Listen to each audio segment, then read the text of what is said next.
Well, here I am again, your little ray of sunshine, still wearing the yellow t-shirt. Referrals is today, the third R word, referrals. I know, it's obvious, isn't it? Don't switch off.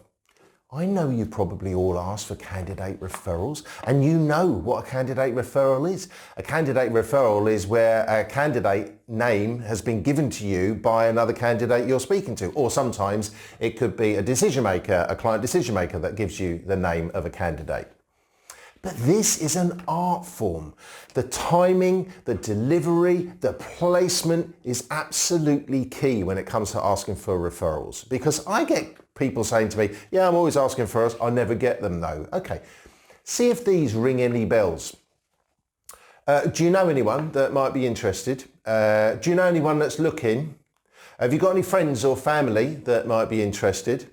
If there's anyone that you can refer me to, please give them my contact details. Thank you.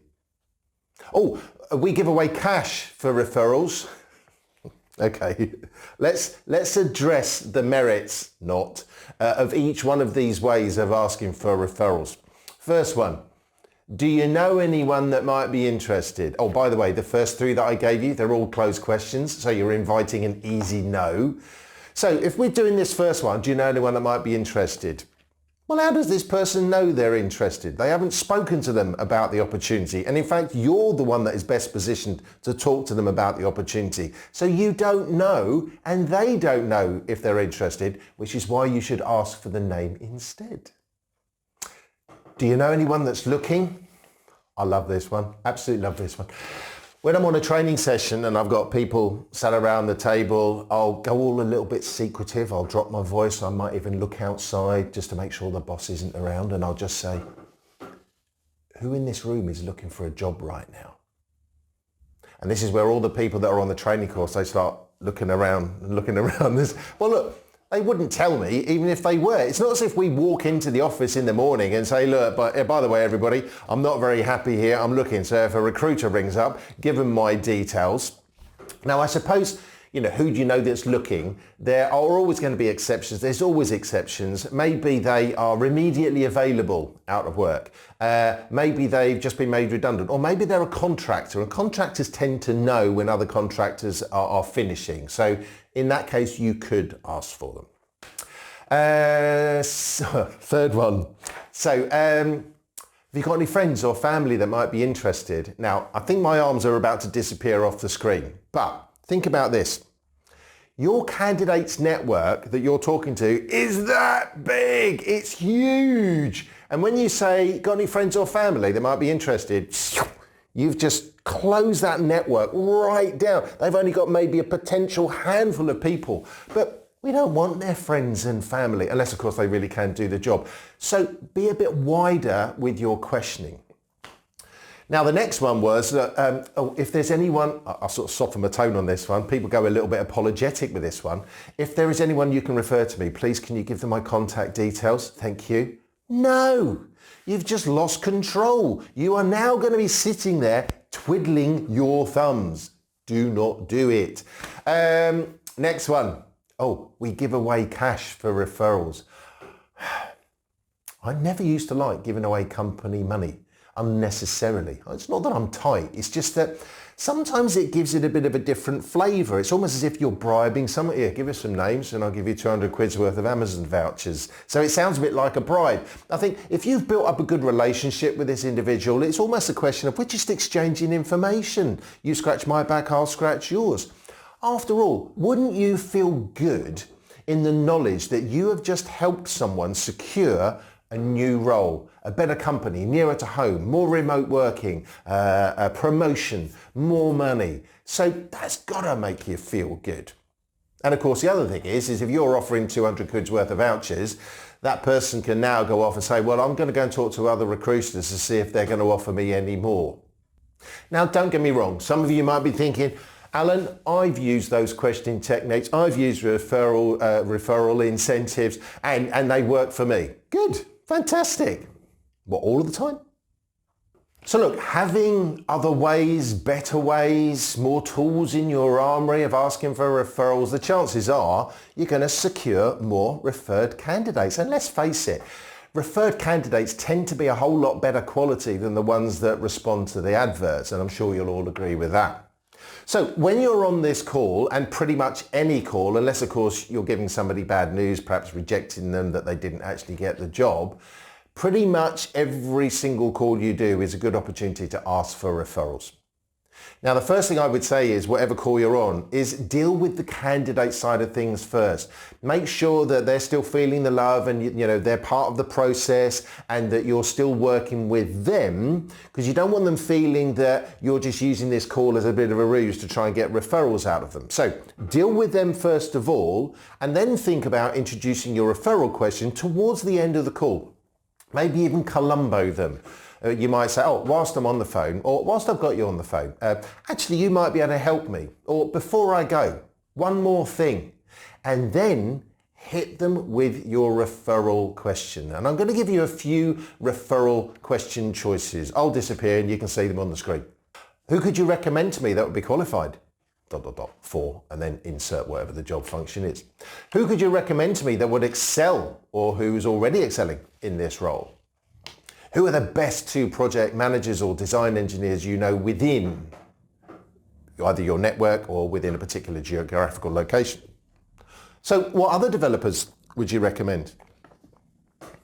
I'm sure that with your experience you've come across many excellent consultants. Tell me who. I'm working with other clients who are always on the lookout for. Who can you recommend? Yeah, I can see that this position would not provide you with what you're looking for.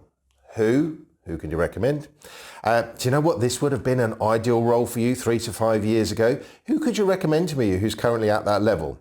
Now that's a really nice way of saying ideal role for you 3 to 5 years ago. Probably a nice way of saying that you're a bit overqualified. And the second one is a nice way of saying that you're too junior. This is the sort of role that I can see you progressing into in, say, the next 3 to 5 years. Who could you recommend to me who's already working at that level? Now, of course, if you get a bite, I want you to get 6 key pieces of information. I want you to get their name and ideally the spelling and pronunciation, because if you're going to go and approach this person, you want to make that approach right. So get their name, get their job title, get as many contact points as you possibly can and their company name. And also 2 questions. Why? So why would you recommend them? And the last one, can I use your name? So if you can get answers to all of those questions, that's a good referral. Now, how many of you have put the phone down and go, yes, I got a referral? And I would say to you, good. Did they know anybody else? And you go, oh no, I forgot to ask. Good. So look, get those minimum pieces of information, but I don't want you to turn this into a third-party interview. But if you do get a referral, don't thank them. Don't forget to say, thanks so much. I'll certainly speak to Angela this afternoon. Whilst I'm on the phone, who else can you recommend? Go for another one. Now, of course, candidates, as wonderful as they are, will sometimes challenge you. They'll ask you questions. They might say something like, oh, can you send me some information? Listen to how they're saying this. Are they genuine? Do they really want the information? If not, just challenge them back. Yeah, I can certainly send you some information about the role, but to be honest with you, I'm working to a really tight deadline and I was hoping to speak with people this afternoon. Tell me, who do you have in mind? Or you could just ask them outright, what sort of information would you be looking for? Or, yeah, I can certainly do that at a later stage. Tell me, what would you need that information for? Or you might say, at this stage, I can't send you anything out due to the confidential nature of the role. So tell me, who? Who can you recommend? And if somebody ever says to you, I don't feel comfortable giving out names, that may be because you haven't explained the confidential way in which you work, or you haven't asked whether or not you can actually use their name. What if somebody says to you, oh, I don't know of anyone, or I can't think of anybody? The chances are it's a bit of a knee-jerk reaction. You've asked them and they weren't expecting the question, and they tend to be thinking about their own immediate network, the people sitting, within the same division or department or pod that they're on. So just acknowledge that and say, look, I appreciate nobody springs to mind straight away. Tell me, what about perhaps someone you used to work with at, and then look at their profile and the companies and see if there's any referring sources that you can get from there. And if somebody says to you, I'll speak to them first. Now, admittedly, some people might think that's a bit of a fob off. I don't want you to see it as an immediate fob off. I want you to react to it as actually a really good thing. Because if somebody says, I'll speak to them first, that says to me they've got somebody in mind. So you've got a few choices here. That'd be fantastic if you could speak to them first. To be honest with you, I wouldn't want to put you in an awkward situation where they ask you questions about my client or about the role that you couldn't answer. I've actually met with the client, so I can fill in all the gaps and I can answer those questions for them. Or you might say, that's fantastic, but obviously I wouldn't expect you to take time out of your busy day to do my job. So tell me, who do you have in mind? Or you could do the tight deadline.